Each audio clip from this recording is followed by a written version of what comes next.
For 30 years, I've been teaching this, and I've taught this for West Point and Microsoft and Lilly and Delta, and the largest organizations and companies in the world come and say, John, teach the 5 levels of leadership, because they understand that if you and I today, in these few minutes, can understand how leadership works. And by the way, leadership's not a noun, it's a verb. It's action, it's moving. And if we can understand how to go from level 1 to level 2 to level 3 to level 4 to up to level 5 in our leadership, we expand our leadership, we expand our influence, and we expand our effectiveness. So I'm ready to go. I know you're ready to go. Okay, here we go. Level 1, we're going to start at the very bottom level. This is where you start. This is where we all start. The bottom level is the position level. At level number 1, this is where we all start. We all start with a title. We all start with a job description. We all start with a position. Okay? And the key word at level number 1, the key word is rights, R-I-G-H-T-S, rights. In other words, people at level number 1 follow you because they have to. In other words, you're the boss, or you have a title, or you're the supervisor, and anybody that's under that person, they just basically follow that person. Now, this is the beginning of all of our leadership journey. We get a leadership position. In fact, people will come to me all the time. They'll say, John, I just became a leader last week. And when they tell me they became a leader last week, I know what they meant. They really didn't become a leader last week. What they really did is they got a leadership position last week. And by the way, the position doesn't make you a leader. I know a lot of people who have a position of leadership, but they're not a good leader. You know that too. You probably worked with them before. So the position doesn't make you a leader, but if you're a good leader, you can really make the position. But it's where we all begin. Now, the upside of level 1 is simple. It's a place where you and I get to shape and define our leadership. We get a leadership job, we become a supervisor, and now we begin to work on ourselves as a leader, and we begin to define who we are. That's kind of the upside. Now, let me give you the downside of level number 1. The downside of level number 1 is the people who follow you will give you the least amount of their energy and effort. In other words, if they're following you because they have to follow you, if they're following you because that's what they've got to do to get their paycheck, if they're following you because you have the position over them, if that's the case, they will always give you the very least of their time and of their ability and of their effort and of their mind. People don't like to have to follow people because they have to follow people. And this is a great mistake that people that have positional leadership make. They think, well, I've got the title, I've got the position, so now everybody will follow me. Well, they're following you, but they're only following you many times if you're not a good leader because they have to. It's the only way that they can get paid. Just think of this. Level number 1 is where you're going to get the very least of people's energy, effort, and mind. Let me tell you, I've seen it many times when I've gone to work with companies on leadership.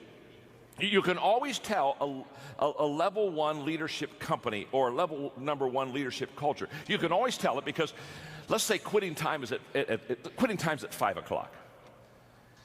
In level 1 positional type companies, if quitting time is at 5 o'clock, guess what? At 4:30, everybody is clearing the desk. Oh yeah, they're moving stuff out of the way because it's only 30 minutes until the highlight of their day. And so they're already starting the countdown. So they're clearing their desks because they want nothing to impede their progress when they leave the building. So they've got at 4:30 the desk starts getting cleared. At 4:45 they get away from the desk and they go around and they go to the different cubicles and they're saying their goodbyes. And they're saying, boy, it was great to be with you today and had a good time and see you tomorrow. And they're doing all that kind of stuff because, again, at 5 o'clock, the big time, at 5 o'clock, they don't want to have to be encumbered by doing relationship stuff. They want to do that on company time. You understand that. At 4:50, they're going to the restroom. Of course. You want to be sure to pee on company time.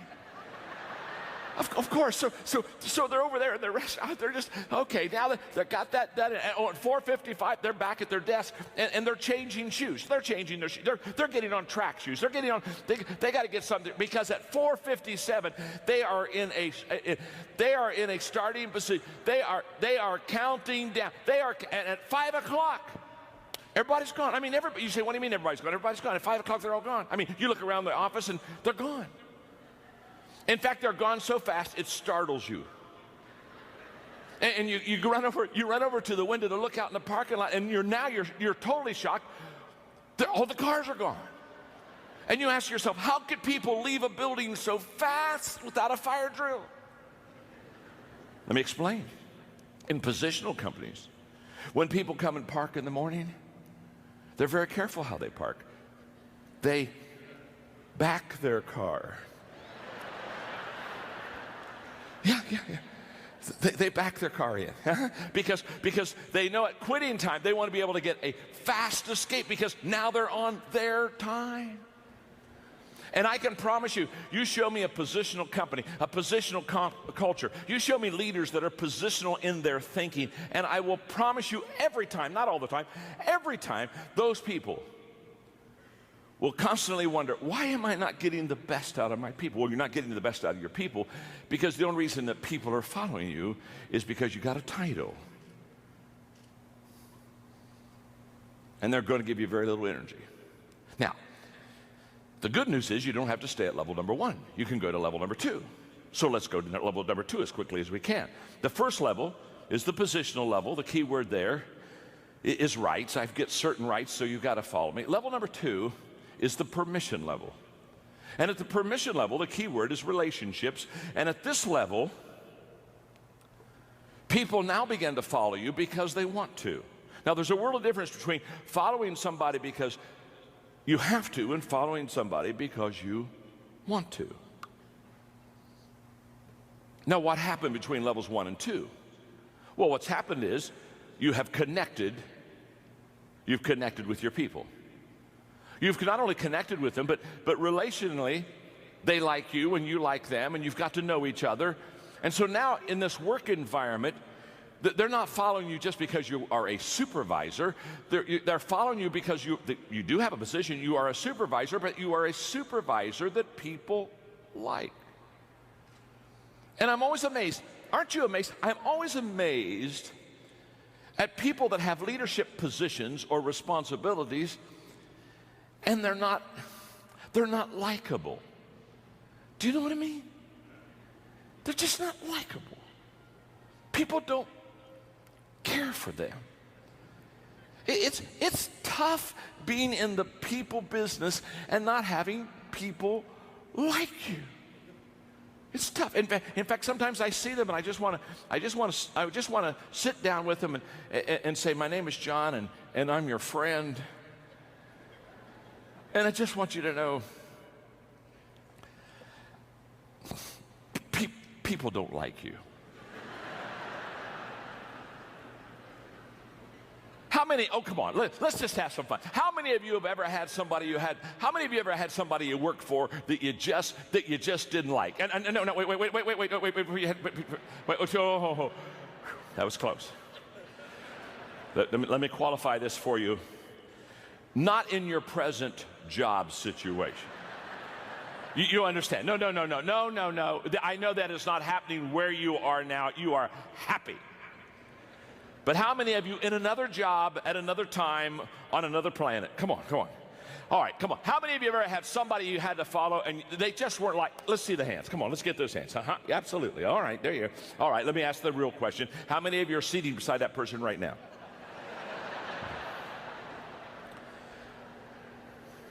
Relationships with people are the foundation of leadership.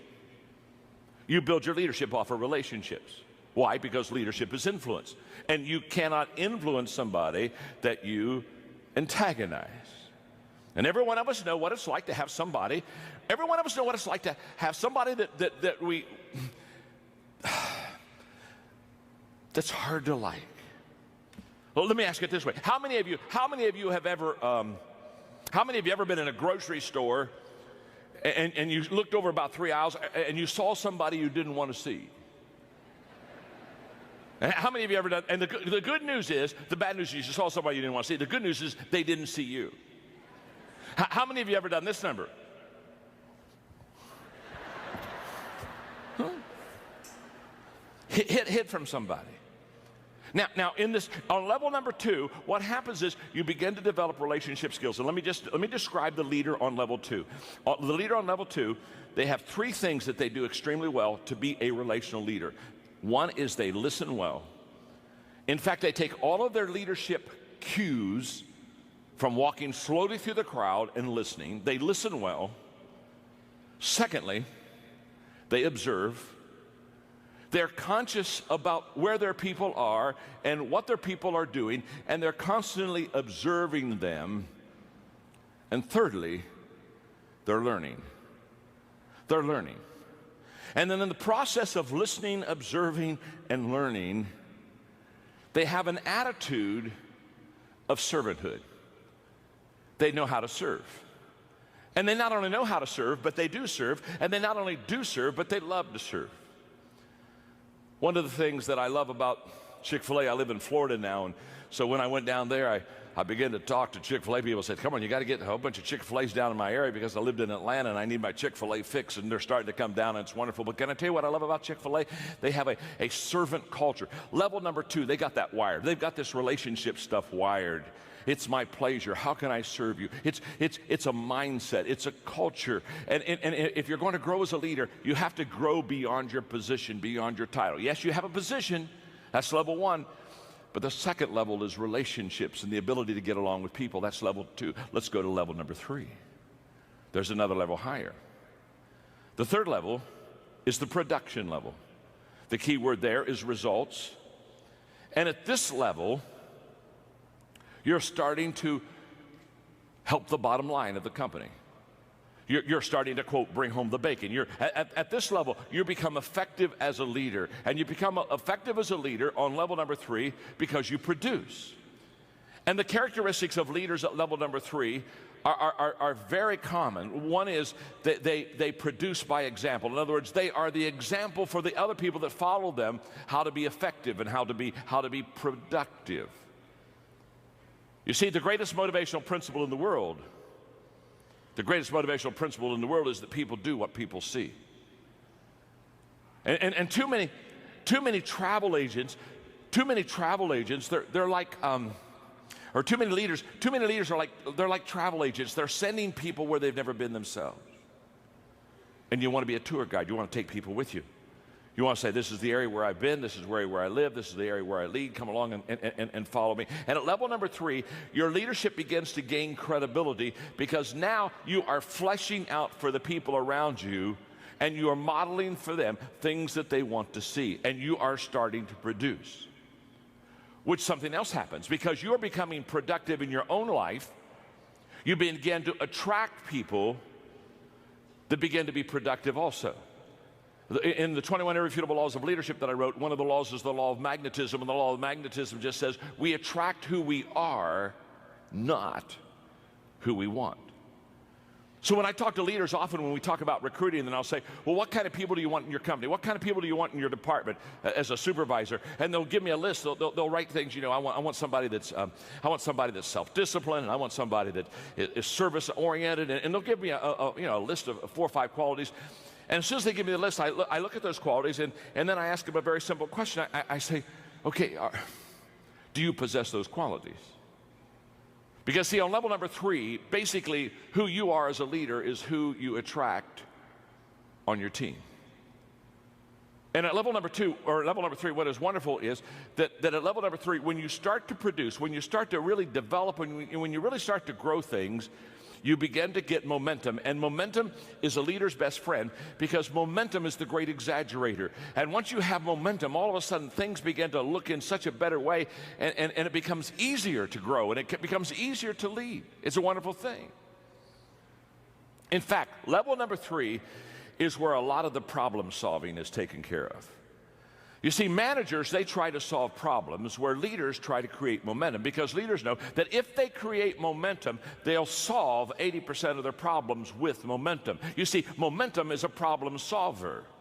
Lack of momentum is a problem stopper every time. A train going 55 miles an hour on a track if you had a 5-foot thick concrete steel reinforced wall on the track in front of that train, because that train is going and has momentum going 55 miles an hour, that train would smash through that wall and would just keep on going. Why? Because it has momentum. Momentum allowed it to get through a 5-foot thick concrete steel reinforced problem. That's what momentum does. That same train, not moving at all, stopped dead on the track. No momentum.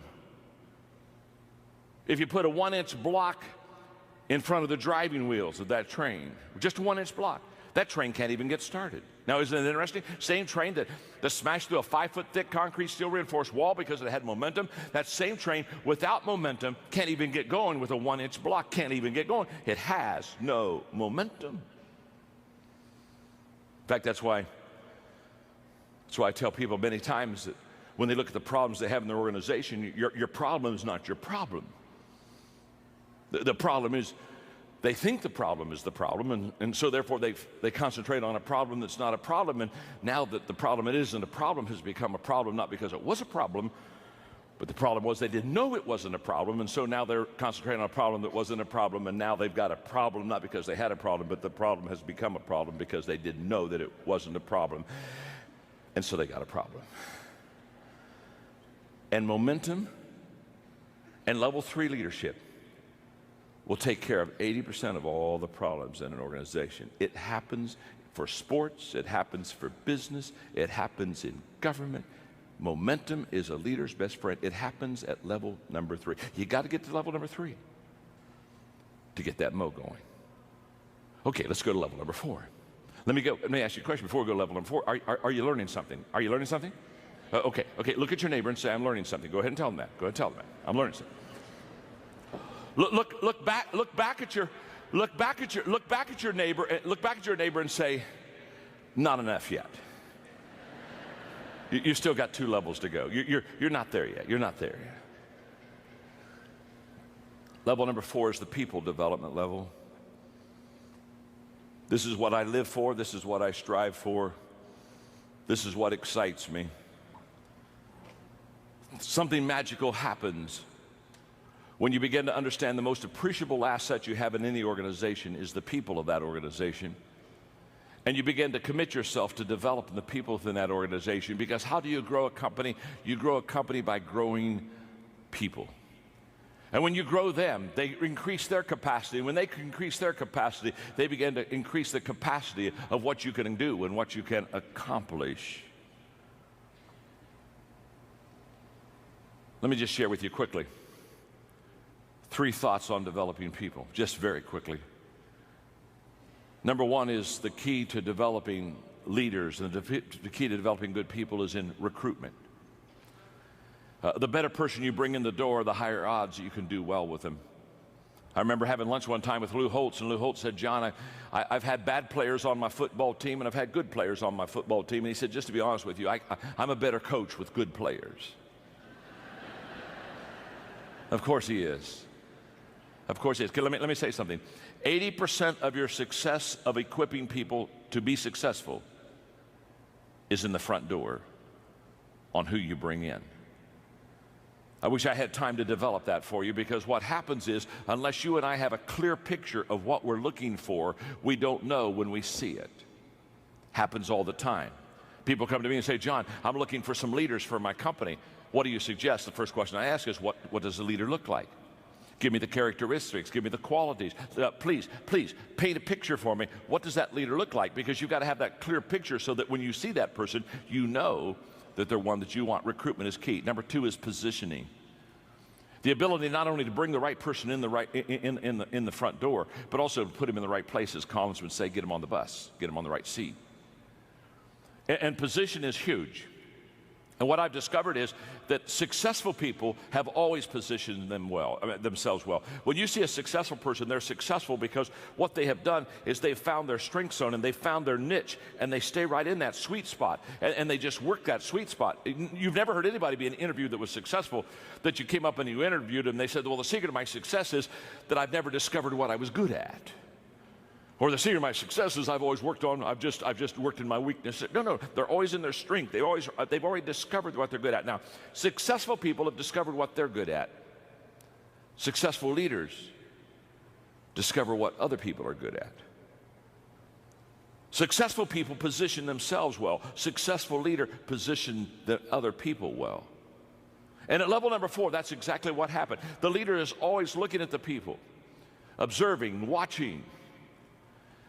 Just like last week, I went back to my first school. I graduated from Ohio Christian University in a little town in Circleville, Ohio, and it's a little school, and I go back every year, and I give them a day to speak, and they get all the proceeds and keep the money. And so because I grew up in that town, I told one of my friends that played ball with me, Tim, I said, Tim, let the ball players, let the team know, let some of my high school kids know that I'm going to be in town, and let's have a dinner afterwards. And we had over 50 people came together. I hadn't seen many of my high school mates since I graduated from high school, clear back in 1965. And we had a wonderful time. We laughed and talked and told stories for 2 hours. And Coach Neff, our basketball coach, he came back. I hadn't seen him for years. And when I saw him, I thought of myself, and I thought of back in those scrimmages in basketball, because the first scrimmage every year, Coach Neff would take the first team, and he'd say, now I'm going to let you play the second team, but there's one condition. The first team is not going to play their position. And he'd take Doug Roth, who was 6'8", and put him out at point guard. I remember he stuck me one year under center, and he put all the first team players out of position on offense. But he let the second team play in their position. And the second team always beat us in the scrimmage. Why'd they always beat us? Because, and then he would stop and he'd say, let me just explain something to you. No matter how talented you are, if you're out of position, you'll never reach your potential. What was Coach Neff teaching us? He was coaching us, and he was teaching us that it's key to get positionally correct. And it's also, as a leader, key to get your people in the right position. And at level number 4, that's what happens. At level number 4, you recruit well, you position well, and then you equip well. Now you take them and say, okay, I understand what their strength zone is. I understand what their giftedness is. Now I'm going to equip them. I'm going to come alongside of them, and I'm going to develop them, and I'm going to train them. And I use a very simple, for many, many years, a simple 5-step equipping process. It really works. Step 1, I do it. It's that simple. You can't teach somebody what you can't do yourself. We may teach what we know, but we reproduce what we are. So if you're going to reproduce yourself, you got to be it yourself. So the first step is I do it. Step 2 is I do it and you're with me. I take you with me. Now we're going to spend time together. I'm going to be your mentor. I'm going to be your coach. You're going to watch me. You're going to observe me. You're going to see me in different situations. We're going to make sure that it works. We're going to make sure you're going to be able to ask me questions. Step 3 is now we turn it, and I hand the ball off to you. Now on step 3, you do it. You do it, and I'm with you. Now I'm watching you, and I'm tweaking you, and I'm helping you to get better, and I'm just really fine-tuning you. Step 4 is you do it. You just do it. You don't need me anymore. You know how to do it. You do it, and you do it well.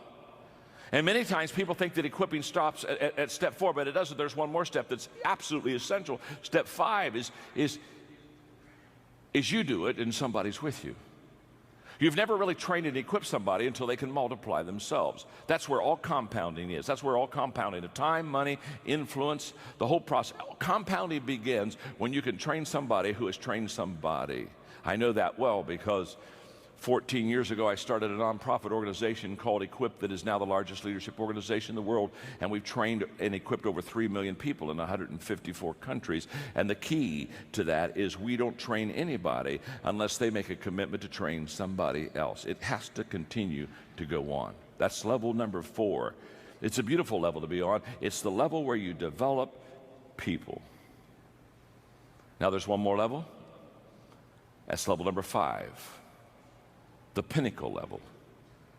The pinnacle level, the key word there is respect. You've done it so well with so many for so long that people just absolutely follow you. They follow you because of who you are, the qualities you have in your life. They follow you because of what you have done. And there's a great amount of respect. And it takes a long time to get to level number 5. Most of us aren't there. All of us would probably like to be there, but it's a lifelong journey. And what I want you to understand about the 5 levels is that's exactly what leadership is. Leadership is an always ongoing, always learning, growing process. Okay, let me ask you a question. You've got the 5 levels there, and you can see them, and you can see how each one kind of leads into the next one. And probably the question you've asked yourself now by this time, because you're a sharp crowd, you've asked yourself, wonder what level I'm on. Am I on level 1, or am I on level 3? Am I on level 4? You've already done that. I know you have. That's what I would be doing if I'd be sitting there. I'd be saying, okay, where are you, Maxwell?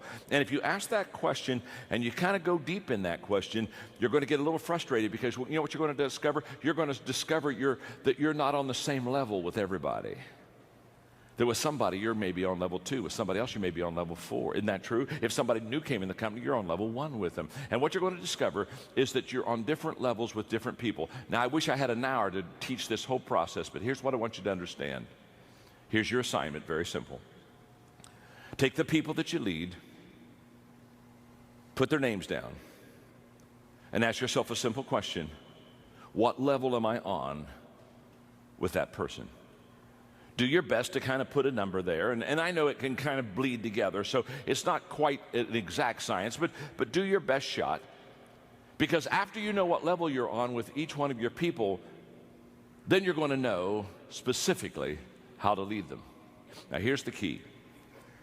Whenever you try to cast vision with people in your organization, in your department, they don't see you based upon who you are as a person or as a leader. They see you through the 5 levels grid. And a person on level 1, when you talk about a vision, a person on level 1 sees you entirely different than a person on level number 4. The commitment level is much higher the higher you go with your people. So therefore, when you cast a vision, or when you lay it out for your people and say, this is where we want to go, just understand, it may be the same company, it may be in the same building, it may be the same time, it may be the same speech, but the reactions are going to be different. And the reactions are going to be different because they're on different levels with you. So take the notes, study them, apply them to your life, begin to be a student of the 5 levels of leadership. And I wish you well, because leadership is influence. Always has been, always will be. And within you, you have the power to increase that influence. God bless. Thank you very much. Have a great day.